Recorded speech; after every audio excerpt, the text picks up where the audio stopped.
প্রিয় দেশবাসী, আসসালামু আলাইকুম। আমি আপনাদের পান্না ভাই বলছি আমেরিকা থেকে। আমার আজকের ভিডিও বিএনপিকে নিয়ে। আমার প্রশ্ন আমার প্রশ্ন, বিএনপি কি স্বৈরশাসন চায়? বিএনপি কি শেখ হাসিনার মতো স্বৈরাচারী হতে চায়? আমি কেন এই প্রশ্ন করতেছি? এই জন্য প্রশ্ন করতেছি যে বিএনপি পিআর সিস্টেমে রাজি হচ্ছে না। পিআর সিস্টেমে বিএনপি রাজি হচ্ছে না। কেন রাজি হচ্ছে না? কারণ পিআর সিস্টেমে যদি নির্বাচন হয়, তাহলে আর বিএনপি এককভাবে শাসন ব্যবস্থা চালাতে পারবে না। সব এমপি আর বিএনপি হতে পারবে না। সব মন্ত্রী আর বিএনপি হতে পারবে না। তাহলে আর তারা বাংলাদেশে স্বৈরাচারী হতে পারবে না, স্বৈর শাসন চালাতে পারবে না। সেইটাই তাদের ভয়। পিআর সিস্টেমটা কি? পিআর সিস্টেমটা কি? পিআর সিস্টেমটা হচ্ছে, আমি যেই ভোট দেব, আপনি যেই ভোট দেবেন, আপনার বাবা-মা, ভাই-বোন যেই ভোট দেবেন, সবার ভোট কাজে লাগবে। আর বর্তমান যেই পন্থা, তাতে সবার ভোট কাজে লাগে না। বর্তমান পন্থায় কি হয়? আপনাদের নির্বাচনী এলাকায় যখন এমপির ইলেকশন হয়, তখন ধরা যাক ৫ জন ক্যান্ডিডেট, ৫ জন প্রতিযোগিতা করতেছে। ৫ জন প্রতিযোগিতা করতেছে। তার মধ্যে একজন শতকরা ১০ ভাগ ভোট পায়, একজন ১৫ ভাগ পায়, একজন ২০ ভাগ পায়, একজন হয়তো ৫ ভাগ পায়, একজন হয়তো ২ ভাগ পায়, আর একজন হয়তো ৩৫ ভাগ পায়। বাংলাদেশে সর্বাধিক ভোট একটা দল পেয়েছে ৪০, শতকরা ৪০টি। এর চেয়ে বেশি পায় নাই।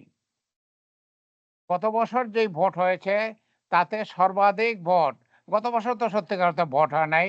এর আগে যেটা ভোট হয়েছে, সত্যিকারের ভোট হয়েছে, সেখানে সবচেয়ে বেশি ভোট একটা দল পেয়েছে ৩৯%, শতকরা ৩৯টা।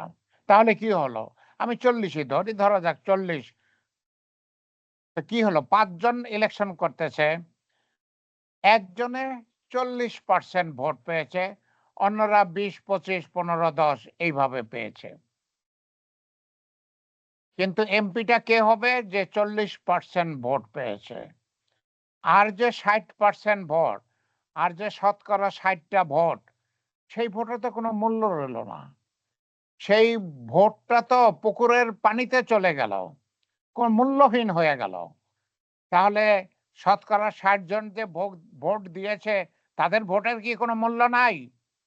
সেটাই হচ্ছে বর্তমানের ইলেকশনে। শতকরা ৬০ ভাগ ভোট যে ১০ জনে পেয়েছে, ৫ জনে পেয়েছে, তাদের ভোট কোনো কাজে লাগে না।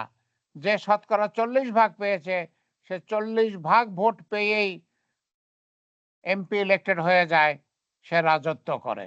এটা তো ঠিক না। এটা তো ঠিক না। শতকরা মাত্র ৪০ জন যাকে চেয়েছে সে এমপি হলো। আর শতকরা ৬০ জন ভোট যাদের পক্ষে দিয়েছে তারা কিছুই হলো না, সেটা ঠিক না।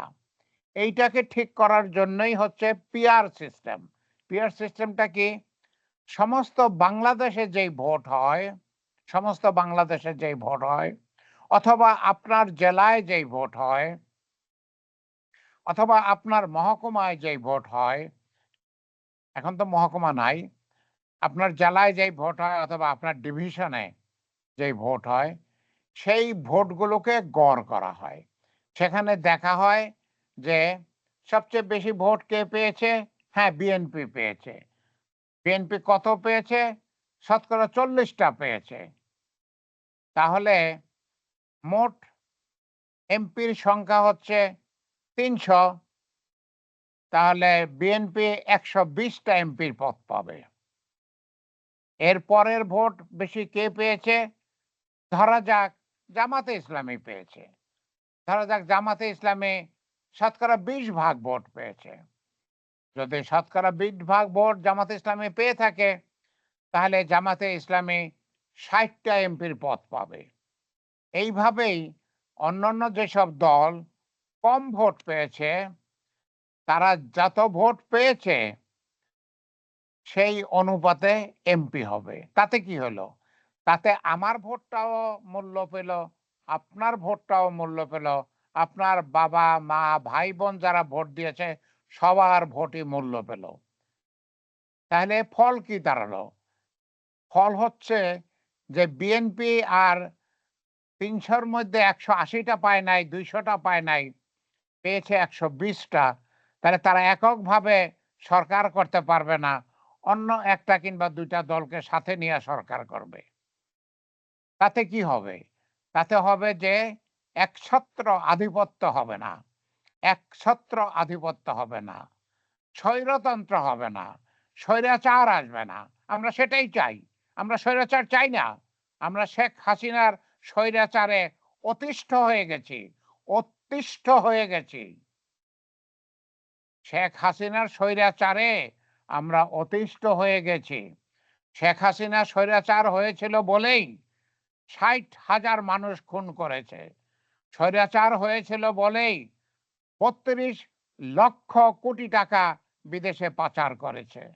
স্বৈরাচার হয়েছিল বলেই শুধু ওই গোপালগঞ্জের আর ফরিদপুরের সব জজ ম্যাজিস্ট্রেট, পুলিশ আনসার সব নিয়োগ পেয়েছে।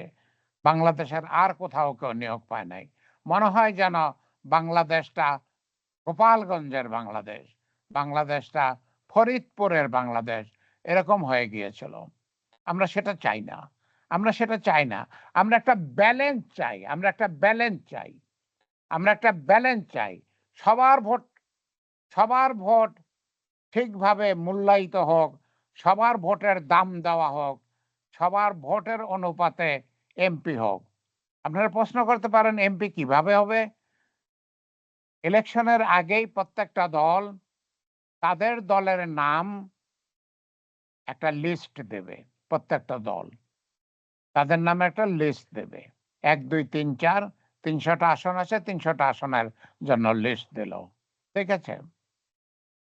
ভোট যখন হয়ে যাবে, যখন বিএনপি যদি শতকরা ৪০ ভাগ ভোট পায়, তারা ১২০টা এমপি পাইল, তাদের লিস্টে থেকে ১২০ জন এমপি নেওয়া হবে। এইভাবেই অন্যান্য লিস্ট থেকে বাকি ১৮০ জন এমপি নেওয়া হবে। তাতে কি হবে?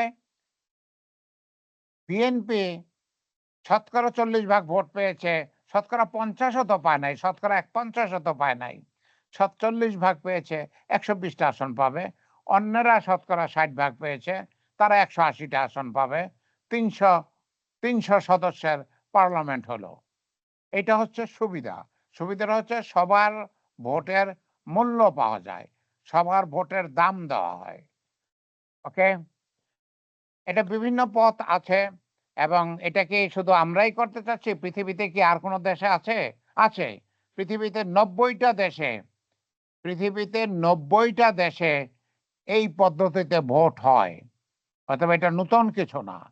আমাদের পাশের যে দেশ শ্রীলঙ্কা, শ্রীলঙ্কাতেও এটা হয়। শ্রীলঙ্কাতেও এটা হয়। নেপালেও এটা হয়।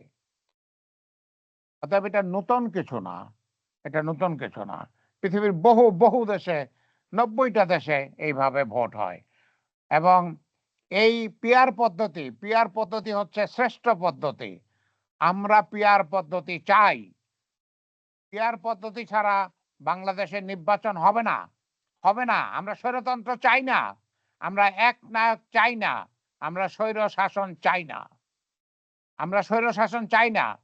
আমরা চাই আমাদের সবার ভোটের যেন মূল্য দেওয়া হয়। আমাদের ভোট আকাশ থেকে পড়ে নাই যে এটা পুকুরে ছুঁড়ে ফেলে দেবে। আমাদের ভোট আকাশ থেকে পড়ে নাই।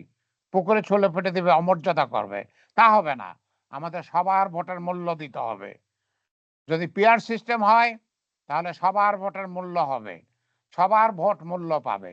আমি যেটা বললাম, আমার ভোট, আপনার ভোট, আপনার বাবা মা ভাই বোনের ভোট, সবার ভোট মূল্য পাবে।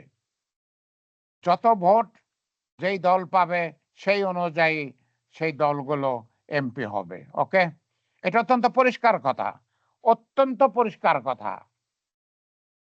ফলে এইটার কিছু অসুবিধা আছে, হ্যাঁ, দুই একটা অসুবিধা তো আছেই। একটা অসুবিধা আছে হচ্ছে যে যেহেতু একটা দল সরকার গঠন করবে না, একটা দলের সব এমপি নয়, একটা দলের সব মিনিস্টার হবে না। এখানে যেহেতু কয়েকটা দল মিলিতভাবে, ২ টা দল ৩ টা দল মিলিতভাবে সরকার করবে, তাহলে তাদের মধ্যে অনবনত হতে পারে, তাদের মধ্যে টানাপোড়েন হতে পারে, তাদের মধ্যে চাওয়া পাওয়া হতে পারে। যদি চাওয়া পাওয়া না মিলে ছোট দলটা হয়তো চলে যাবে, বড় দলটা অন্য ছোট দল নিয়ে করবে, অন্য ছোট দল নিয়ে করবে। এইভাবেই হচ্ছে পৃথিবীতে, এইভাবেই হচ্ছে। আমরা পিয়ার সিস্টেম চাই। আমরা অন্য কোনো পথ মেনে নেব না। আমরা পিয়ার সিস্টেম চাই। আমি আমার পরবর্তী ভিডিওতে এ সম্বন্ধে আরো বিশদভাবে বলবো। আপনারা আম আ দেখবেন আমি এর উপরে প ভিডিও শীঘ্রই করব। আল্লাহ আমাদের সহায় থাকুন। আল্লাহ আমাদের সহায় থাকুন। আল্লাহ আমাদের ভালো রাখুন। আল্লাহ আমাদের বাংলাদেশকে একটা ভালো ভোটিং সিস্টেম দিন। আমিন, আমিন।